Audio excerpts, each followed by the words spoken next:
This is a zombie movie, right? It's day 23 of 31 Days of Horror, and we are watching the movie The Wailing. The story to this is really interesting. They set up this murder that our lead cop Jong is investigating. When he gets to the scene of the crime, the killer is in handcuffs and he looks crazy. He's covered in blood and boils and he just looks nasty. Crazy people just keep on popping up all around town, like at a burning building where this woman who is like partially singed is like going crazy on these other cops, like just going absolutely wild. At first you think they're some kind of zombies, but then you realize there's something different. They are possessed by this like evil spirit and they're committing murders. They think it's this Japanese guy who's new to the village, so they decide to investigate what is going on. It's not until his daughter starts acting really weird and having boils on her skin that he starts to take this really seriously, and he is dedicated to solve this case. I like the mystery in this of not knowing what these things are, why they're getting cursed, and who is doing it. This movie is a mix of comedy, horror, and mystery. I'm surprised that nowhere on the internet like Google, IMDb, and Letterboxd says this movie is a comedy, because like half the movie is pretty funny. Our lead character is a big dummy who is a bad cop and a scaredy cat. He's only ever serious in this movie when his family gets hurt or is in harm's way. But there are tons of scenes that I was laughing at because he is really goofy in this. So if you're going in not thinking this is a comedy and thinking that it's gonna be a super serious movie, that might throw you off. This movie is 2.5 hours long, and while it is kind of long,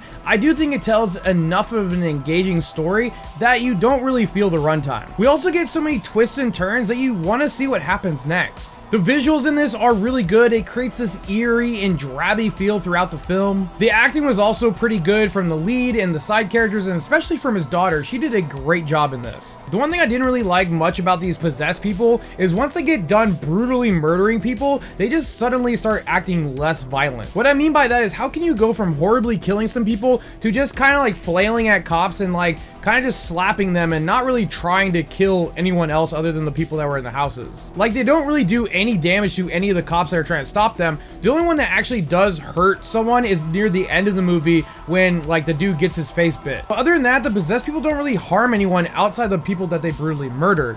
Also, I've seen so many Asian films now where they try to do an ancient ritual to like cast out the evil spirits, and it just goes horribly wrong. And I think they should just probably figure out a new way of like getting rid of the evil, because clearly these rituals never actually work.